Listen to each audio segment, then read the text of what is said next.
Welcome to the Fat Tony's Podcast, where we bridge the gap between everyday life and expert insight. Join us in conversation with real-world experts, gaining practical advice and strategies to navigate the complexities of the modern world.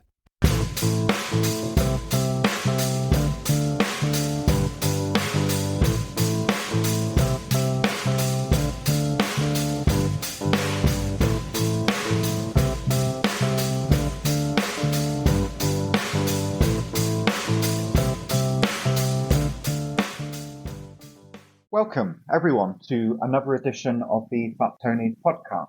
Today's guest is Leila Johnston. Leila is an expert wordsmith who started her early career as a journalist, rising to the ranks of deputy editor, before switching to focus on digital copywriting and later working as a freelance copywriter. Her writing these days has a focus on tech, energy, and finance. She also has her own podcast, One Thing About Money, which we will include a link to below on all of our platforms. And she's also involved with the curiously named Library of Mistakes, more on that later, and also the Adam Smith Heritage Centre. I'm really looking forward to this conversation. I've been following Leila on Twitter for a while, and I'm just really fascinated to learn more from her. So without further ado, I'll just start by saying, Leila Johnston, welcome to Fat Tony's. Oh, thank you very much. It's a pleasure to be on here. So I want to start by trying to paint a picture of your world, I guess.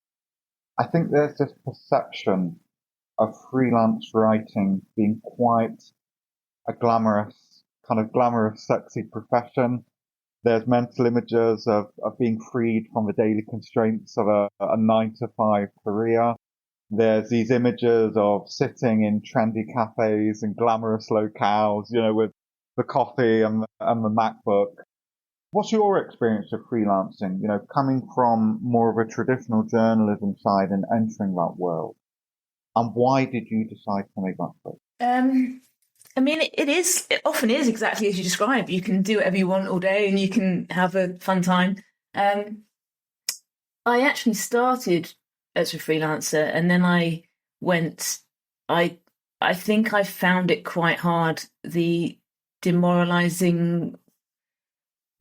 very demoralizing to be pitching all the time. And I was, as a traditional journalist in the sort of mid-2000s, that's how you did it. You just kind of constantly wrote to people and hoped that they picked up email.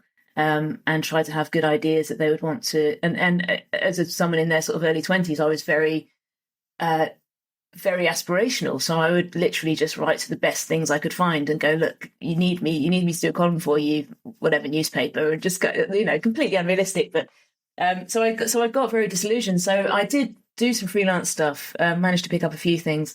And then I got as you mentioned, the deputy editor job out of nowhere, really, it felt, in a magazine called Move to the Country in Colchester, which was a great learning experience. But I think they've closed recently. The company's closed down because magazines are unfortunately folding like dominoes. But it was a publishing company that did the sort of magazines that you would find on, the Have I Got News for You slot, where they find the weird magazine for the headline fill in the gap thing. So it's those kind of magazines. And the one that we were doing was one of the more mainstream ones, because it was literally a property magazine about sort of green shifting. And we discovered during the process of making that there wasn't really an audience for people who are interested in property investment and people who are interested in green shifting. Like, that wasn't really an overlap. So that, we couldn't sell any ads on it because nobody was going to buy an eggloo who was also interested in doing up a mansion in the countryside. So at the time, it was a really difficult sell. But it was a great experience, and I really enjoy working in office, and I enjoy being around journalists and that kind of creative buzz and just writing things and editing, working with words.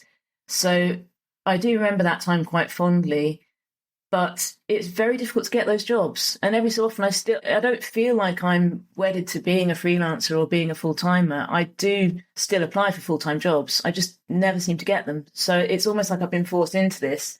And then you have to really embrace it and go. It's like people who, like, I don't know where you live, but I always find that people who live in London really double down on the fact they live in London. And I think it's a similar thing with freelancers. Like, you go, no, it's amazing. Like, shut up, it's the best.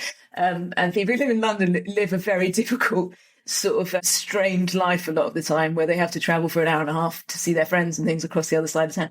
And I think it's a similar thing with being a freelancer, that you're often sort of forced into it. And then you have to really, and I really respect people who aren't forced into it and who just go, no, I'm going to go for it. And this is the life I want.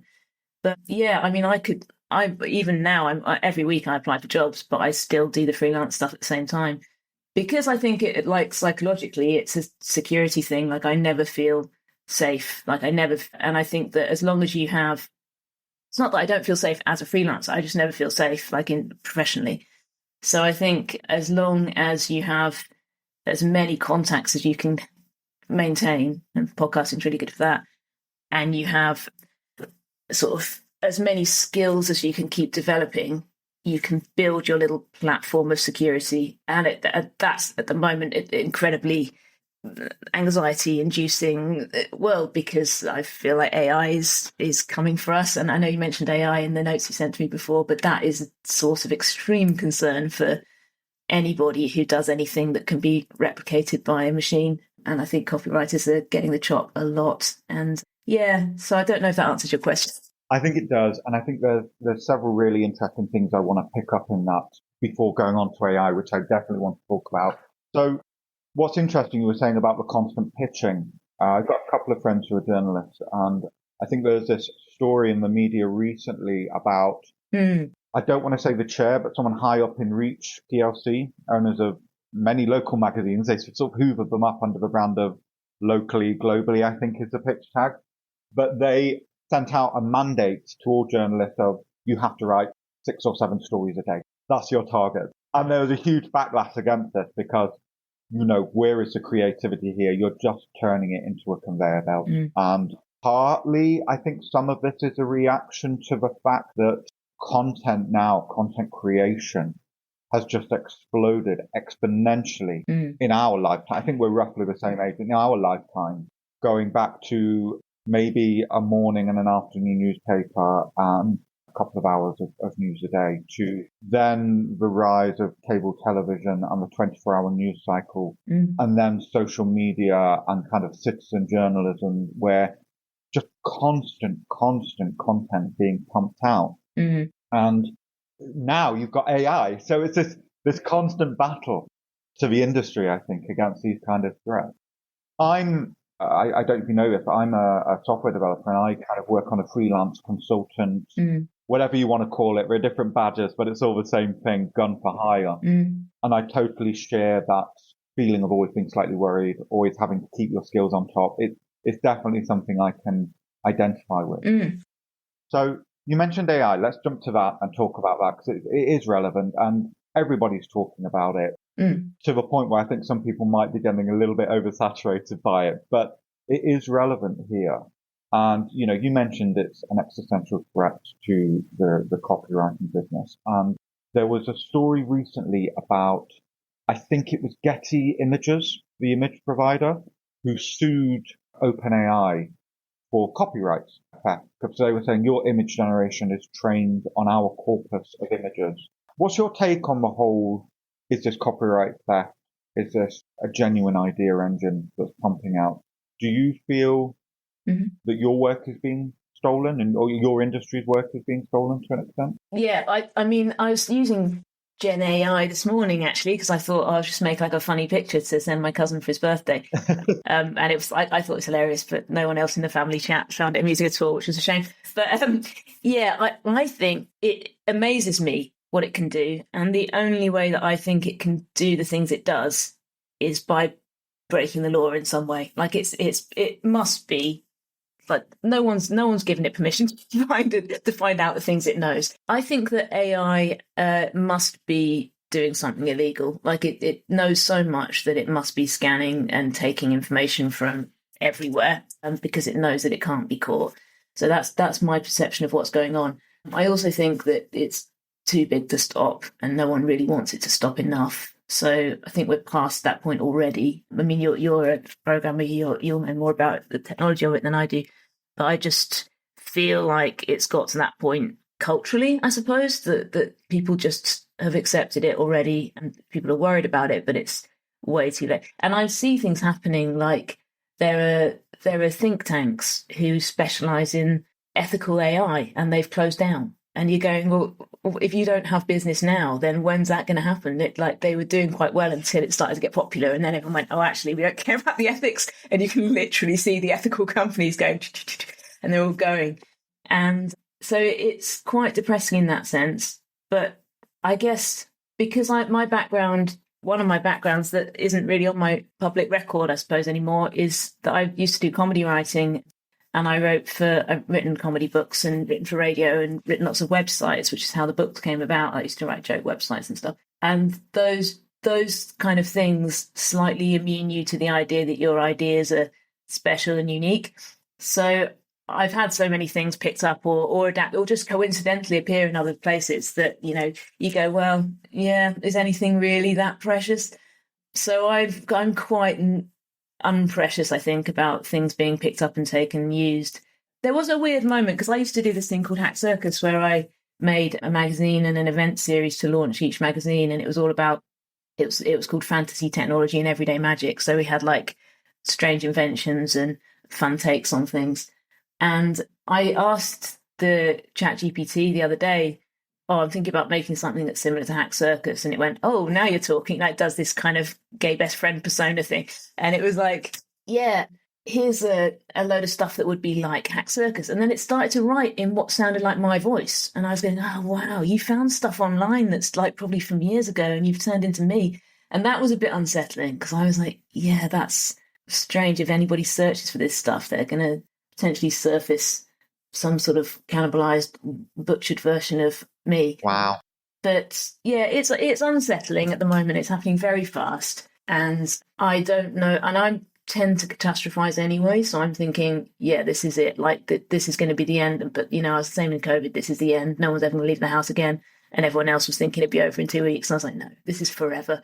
And now I'm the same with AI. I'm thinking, this is the end for copywriters. This is the end for creatives. And then because I think that the algorithm's reading my mind and all I see on LinkedIn is other people also saying this is the end for our jobs. But I mean, if it is the end, that's an interesting thought experiment too, because then you go, well, maybe there'll be some sort of handout from the government to cover all the jobs that are being lost, or like they'll have to change the structure of society and the financial system and, the way that we understand economics, and everything will change because suddenly loads of people will be effectively unemployed, and will they create jobs that AIs can't? You go down that route. But yeah, big changes are coming, that's for sure. It's interesting what you were saying about the change in the economy, because I'm slightly less apocalyptic, I think, because I remember, well, before I was born, but I remember this promise in the 50s and 60s of modern technology is going to make,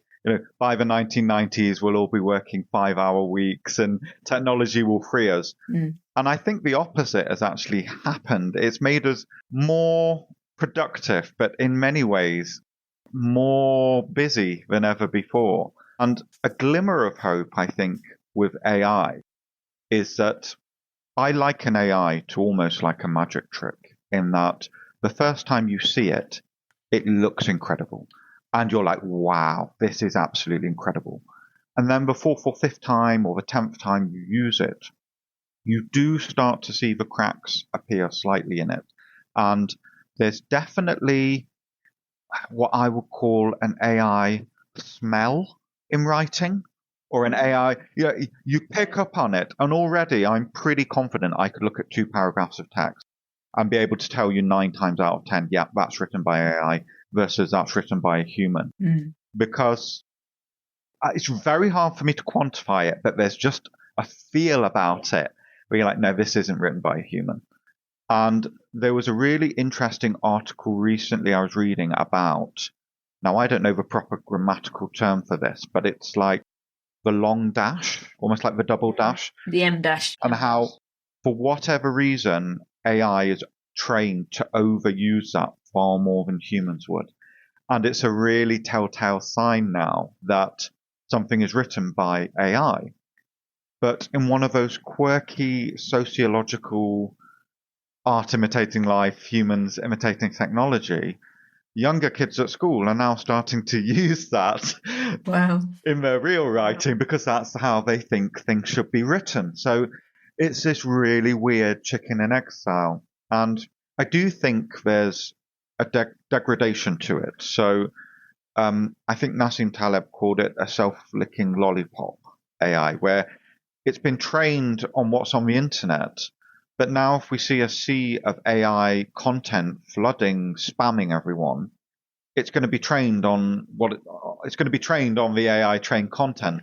So it's like a photocopy of a photocopy of a photocopy where the quality is going to degrade over time. So hopefully it will be an aid to both of our professions. By the way, I share what you're saying. I've seen it in software development as well. People saying software developers are dead.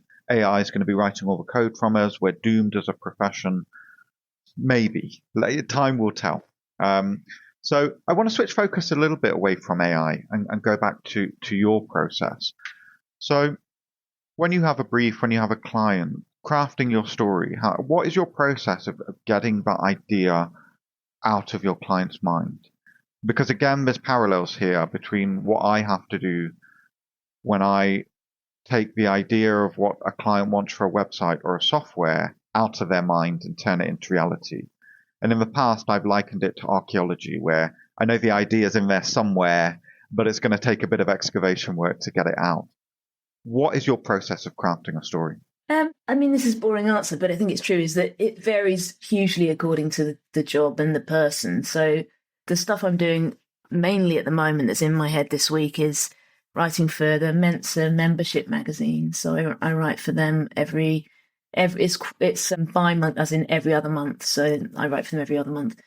And that's really nice because this is like the dream job for a writer. The editor just comes to me and says, oh, we want to do something about memory, or we want to do something about magic, or chess was last time. So I got to do a really, really fun article on chess, which I love. And then they're really open. So I can just find the experts I want to talk to and find the angles I want and everything else. So that's an extremely creative style of journalism, I suppose. For copywriting, say it's for a website or something, sometimes generally clients aren't very good at explaining what they want until they've seen something, I would say. So you can show them some stuff and go, like quite often I used to do this thing when I worked at an agency, sort of digital agency, where I would give the other people in the team a range of options. So I remember distinctly, we used to have Skype as a client, and there was a thing called Skype in the Classroom, which was like an educational, this is how long ago it was, because obviously Skype's not even a thing anymore.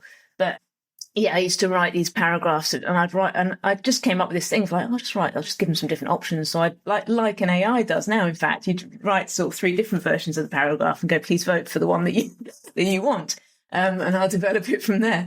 So that was exactly what I used to do as a human, and yeah, I mean, talking about AI, I don't blame people for using AI as an alternative either, because I think, yeah, the process is so similar, and the stuff that they come out with for a lot of options is good enough.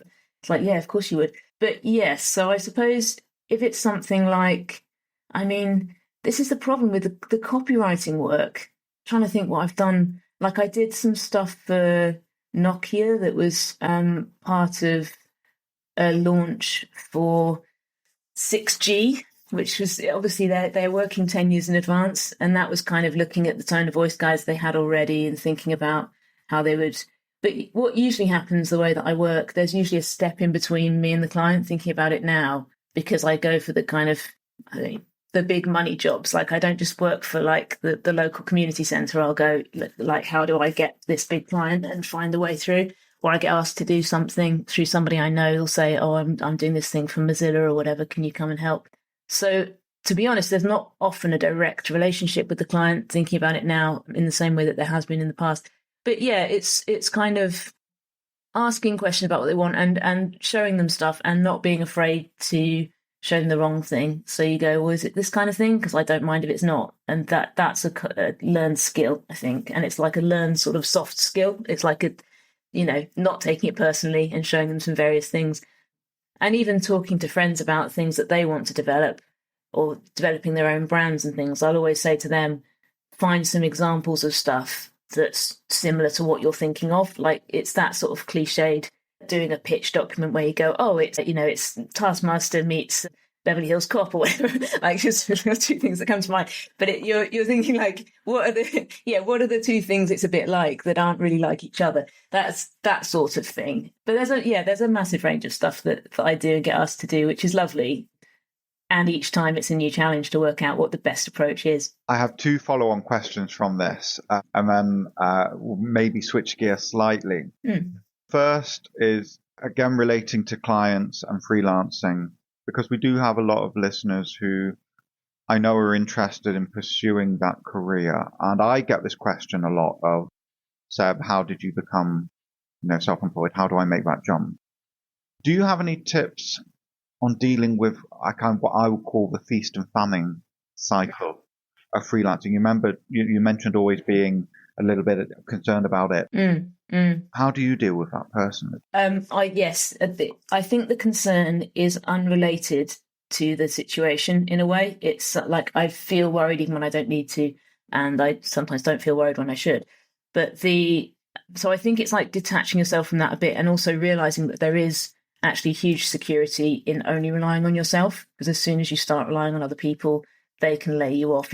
Some of the people who are in the most vulnerable positions, even when I was growing up, my dad used to get made redundant all the time, and he had quite a specialist job and he was quite clever. And it was like, that was always a real shock. And I think that was possibly something that's embedded in my head as like, never rely on a single employer and never rely on a specialist job, because you could really get screwed over.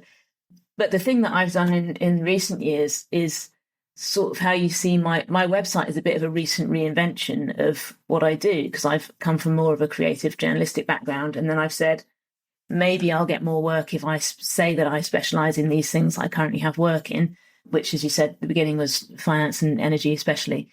And possibly that helped me get long-term contracts like Yorkshire Water, which I've done for the last 2 years. I've had really long, like 6-month contracts with Yorkshire Water, basically working full-time on a day rate, which is the dream really for a contractor. But that's on a 5-year regulatory cycle. So they do a couple of years and then you won't hear from them for 5 years. And I'm pretty sure that in 5 years' time, there'll be an AI doing it. So I think that run is over now for me, unfortunately, because it was really, really interesting helping write their arguments and looking at their economics documents to help them basically argue for more money from the government and put their pricing up and stuff. Really popular with the general public, this kind of work, helping water companies to put their prices up. But I recommend, if you're asking for what specific advice, I would say take the longest contracts you can within reason, I suppose, because some people do freelance and do contract work because they have other stuff they want to do in their life, or they have a family, or they have other responsibilities.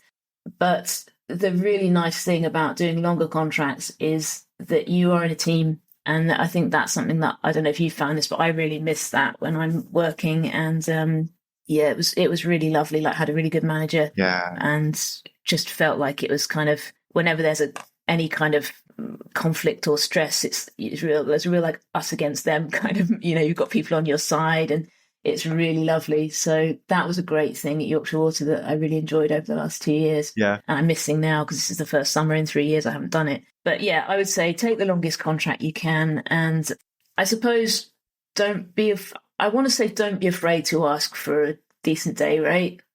But at the same time, I know that's caused me problems because I've definitely lost work because of it. And I've definitely, I think, caused a slightly weird dynamic with the client because of it as well, because it's so much more than they're expecting. So, the pay is a whole other subject, but there is definitely that annoying thing where people will say, how much would you quote us? How much would you expect this to be? And you give them a number and they go, I was thinking more like this. And you go, well, tell me that first then, if you've got an opinion. But yeah, it is tough. And I think if you're doing it for a really good reason, that you can't, like in my good reason at the moment is basically I can't get a full-time job. Like there aren't any that are suitable. That's good enough. And you just need to stick to your guns and think, well, this is the best option I have at the moment. And yeah, but the thing is, if you get a long contract that pays well, you can then create other investments for yourself. So the reason that I'm less stressed this year is because I've just bought, this sounds like such a weird brag, but I've just bought another flat, which I'm renting out. So I have some property investment. So because I have property investment, my fiscal stress is actually quite low, but my mental conditioning as a freelancer is still you must be working or it'll all fall apart. And what if your house burns down? And you go to these places. It's really interesting. I don't think I realized before we started talking just how similar maybe our two professions have in common. Definitely, I have had multiple times full-time developers speak to me and say, oh, how do you deal with the nerve-wrackingness of being in, bouncing around, being here and there? And my personal opinion has always been, I'm safer than you are. I'm more, to steal, Nassim Taleb's wording, I'm anti-fragile. Yeah. Because in a recession, they're going to lay off the permies and hire, flexible staff. Yeah. And in good times, they're going to hire flexible staff while they're scaling up. So either side of a coin, there's going to be work there for me. Yeah. And I've always considered myself more secure than permanent employees. So I'm really, really glad you said that. And also this idea, obviously dabbled a lot in the day rate contracting as well. And there's definitely an element of loneliness versus team working. I'm an introvert by heart anyway, although I can turn it on when I have to. But even then, when you are just, sat staring at code for 8 hours a day and you have these existential moments where it's like, all I do is move words around on a screen for 8 hours a day and talk to nobody, then, it is lovely when you have the team elements. Conversely, I do have periods where I'm like, oh, I wish I was just working on my own on a project. So there's an element of grass is always greener there, I think, for me personally. So, okay, let's talk a little bit. Actually, I just wanted to mention, going back to AI slightly, but you mentioned about changing your website and sort of specializing a little bit. I have heard multiple thought leaders say that the way forward through this is going to be hyper specialization and finding a niche that you do really, really well and becoming the go-to person in that hyper specialized niche. And that's going to be the reaction to AI. So, I don't know what that means for me as a coder. I suppose I have to find some super obscure programming language or something. Yeah, I'm not sure about that one. That hyper specializing. Yeah, I don't know. That, to me, that feels more vulnerable again. I think you have to present. Maybe it's just the way you present rather than what you actually are. So you can have a call with someone who hasn't really looked at your website but knows you vaguely do something, and then sort of chameleon-like morph yourself into what they need. But yeah, having a complete identity that is, I literally just do, this kind of whatever the technical thing is that you do, that feels very vulnerable. Maybe the answer is several niches. Yes. Several that balance it out the boom and bust cycle across, Yeah. You have a bit of property, you hyper specialize, and then you have a separate website where you hyper specialize in something else, and just exactly. Yes. Just catch the different income streams. Yeah, I was thinking that because I thought one of the big things I do is podcasting. I almost every organization that I've worked with, certainly since COVID, but before that as well, I created a podcast for them in some way. I managed to sell them. I've just done it with the library that we're going to talk about later as well.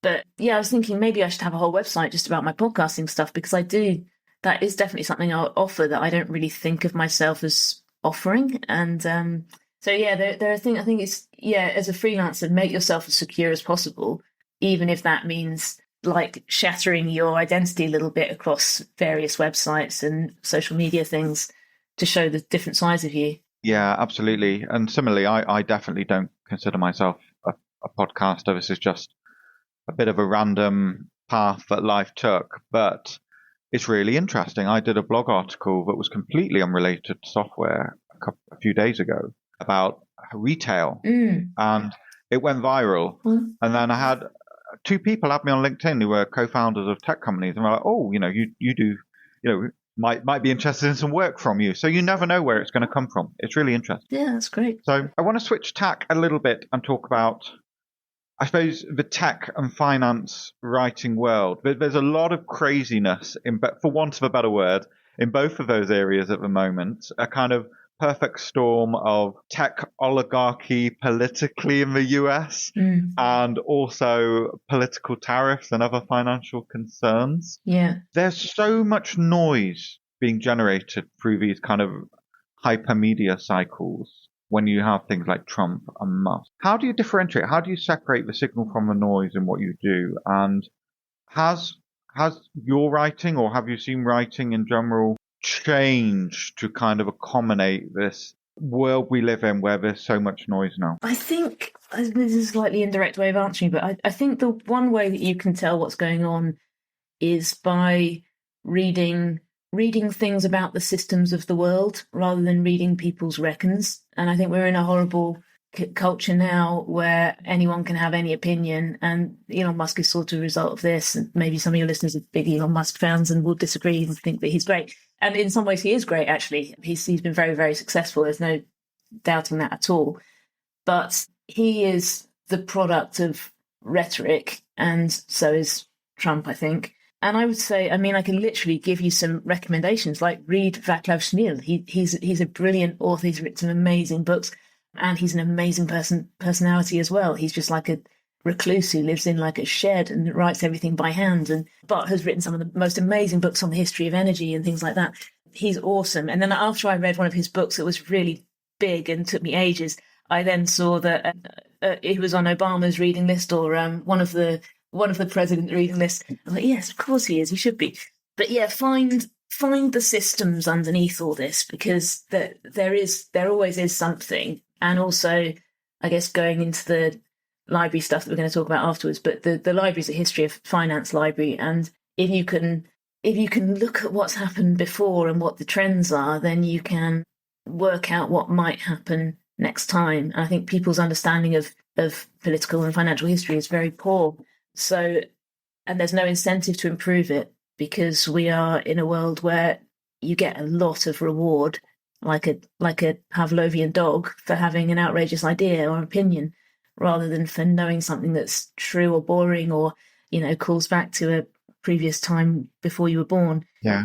So yeah, it's difficult. And in terms of how I use it in my work, yeah, I'm trying to work that out at the moment. I think, so the tech writing stuff that I've done has been increasingly to do with products, I suppose, and there's still a buzz around. There's still that sense of like, we have to be excited because it's the next big thing.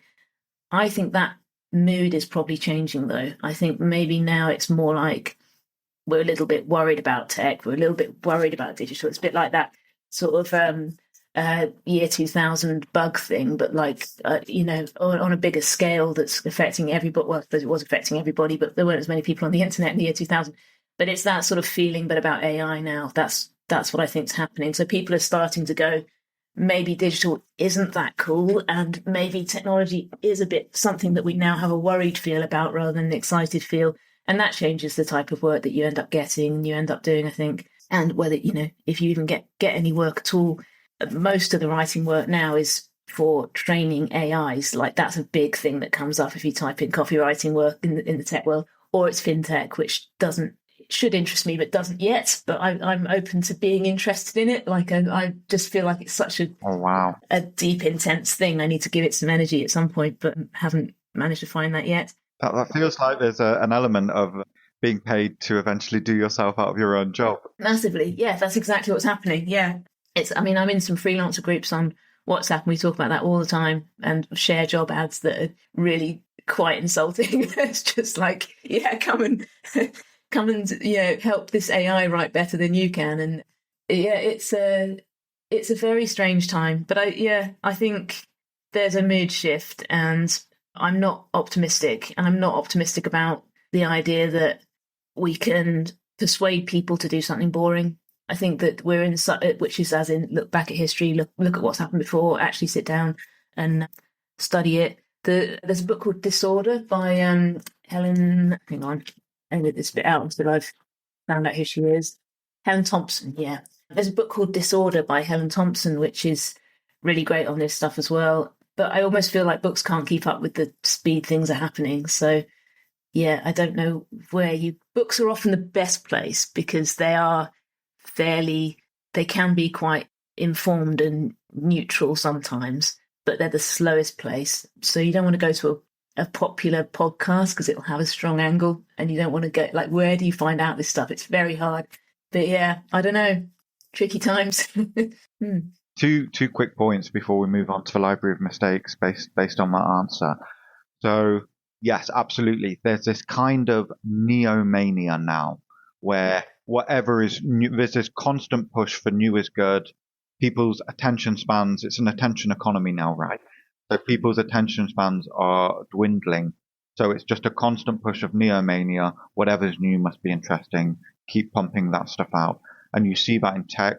You see absolutely outrageous ideas being funded, having money thrown at them.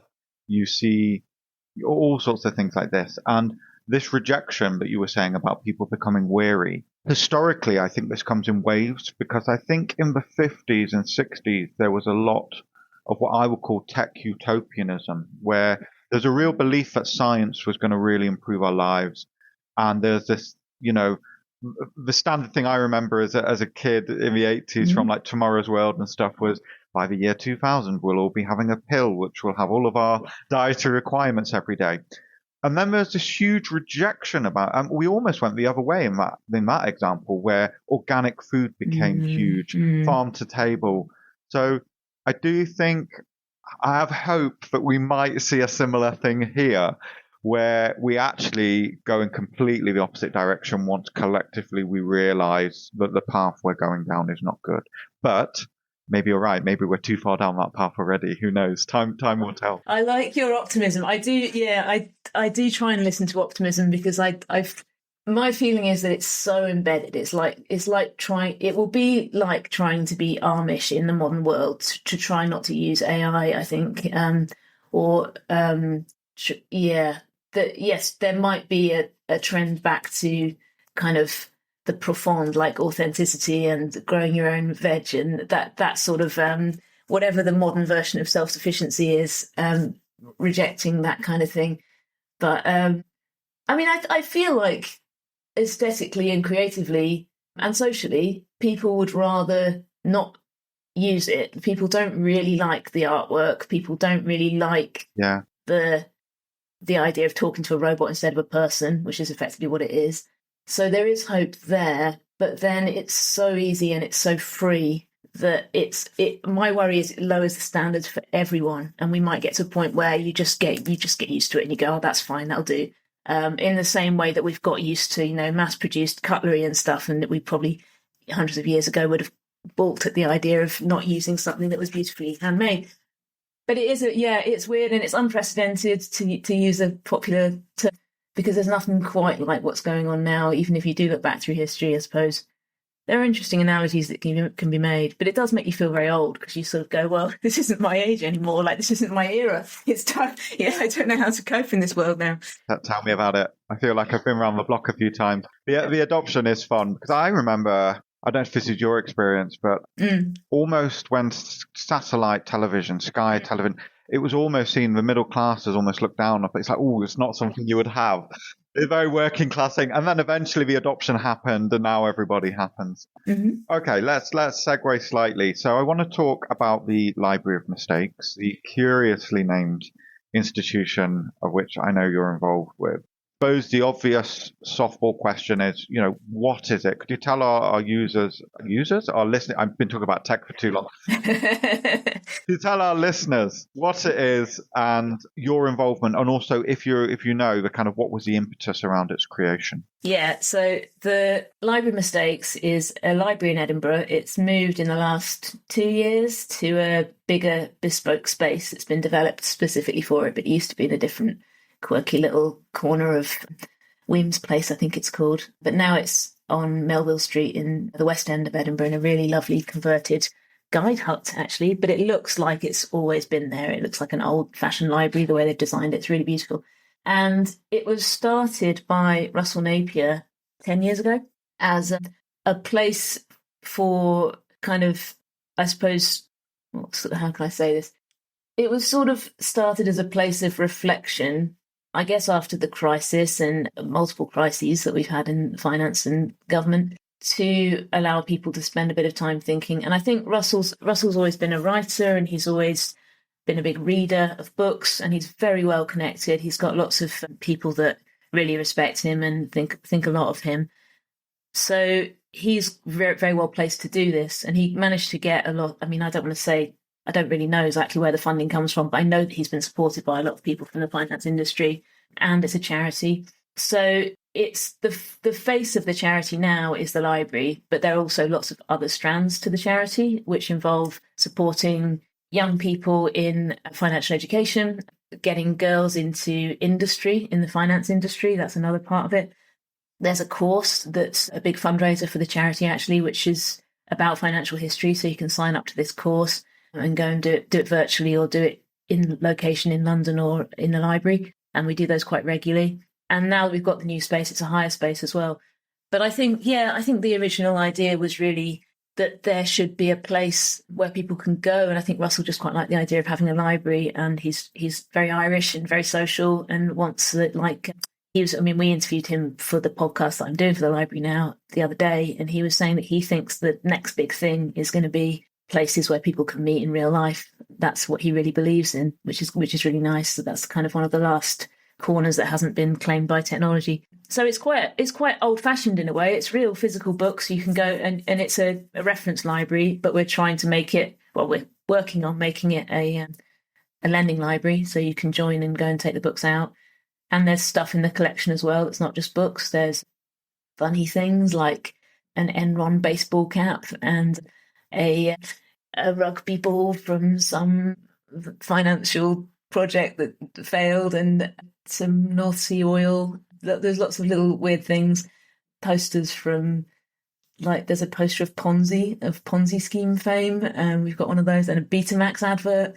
It's like a little museum of failure. But the books are a great resource, and there are also libraries in other countries now. I think there's one in India that's been set up, and they have plans of world expansion.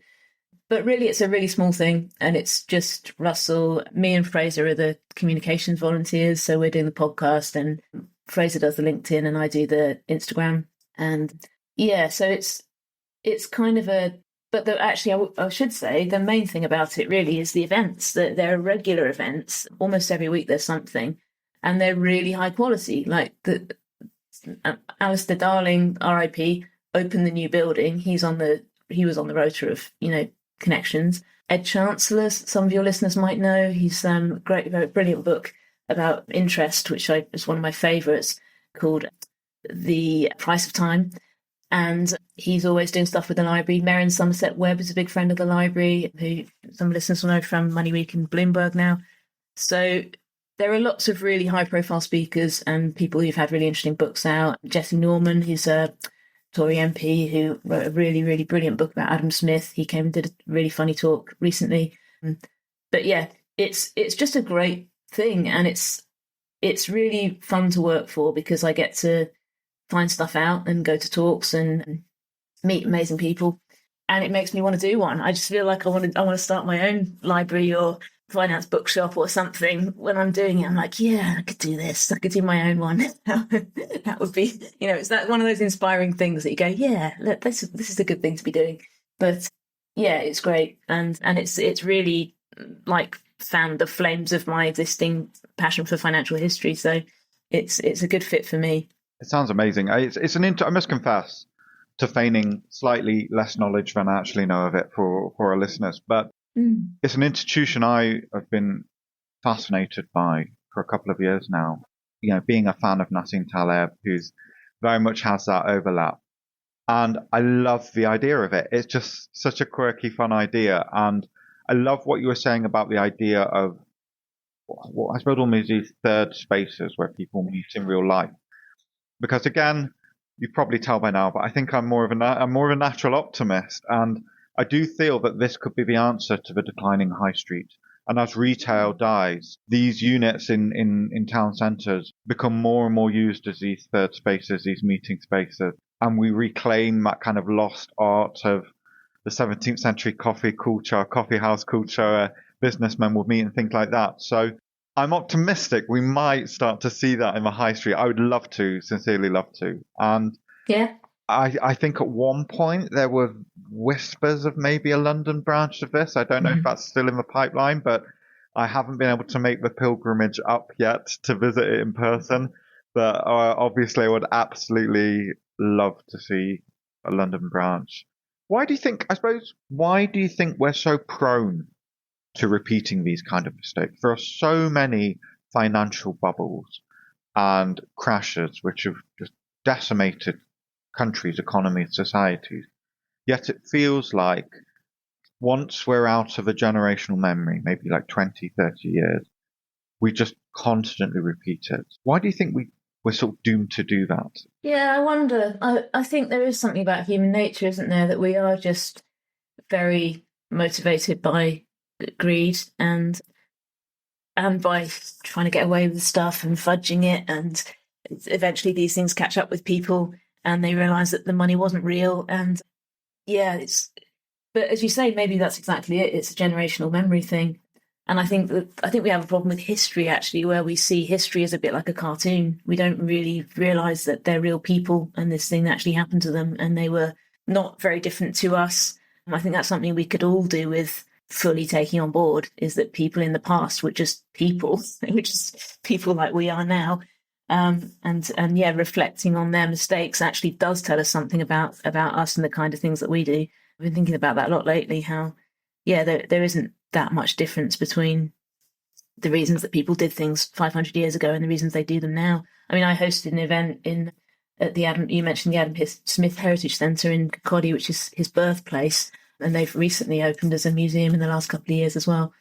And yeah, I was thinking about this thing of the interesting thing about reading Adam Smith's books and thinking about him is that a lot of the problems that, especially the theory of moral sentiments, which is the book we were talking about at the event I was hosting, is that we love to blame digital, and I'm guilty of this obviously as well, and the modern age and, young people today and stuff for loads of things. But a lot of these things existed in Adam Smith's time, and he talks about the exact same things. And you go, yeah, well, this was really common in, the 17th and 18th century as well. And this was just the way that people have been always. So I think that there's just something about human nature that you understand when you read history and you read the classics and this kind of thing. It becomes much more apparent. And even just, I just encourage people to watch, a remake of Pride and Prejudice or something. If you want to find out where Sex and the City came from, it's like these kind of attitudes have always existed. So yeah, I suppose that's what it is. But it's a good question, isn't it? And I think it's a case of encouraging people to slow down maybe and just go to a library and read these books and think about things. You mentioned Tomorrow's World. I actually interviewed recently former presenter of Tomorrow's World for an article, and they were saying that one of the projects they're doing now involves trying to encourage children to think about solving problems and create little solutions, and it's like a tech club thing. And I think that is something that I work, again, with AI, it's become a bit of a theme. But I think, again, that's a big problem, that we don't sit down and go, how could I solve this myself now? And yeah, what would I want to solve? And then how would I create a solution to it? Because it's so easy to search stuff, and it's so easy to just go to and we all do it, just go to the nearest Google and the nearest AI and ask a question. And that's part of the same thing of like, we have to take a step back and just almost meditate on problems and think about them a bit rather than rushing.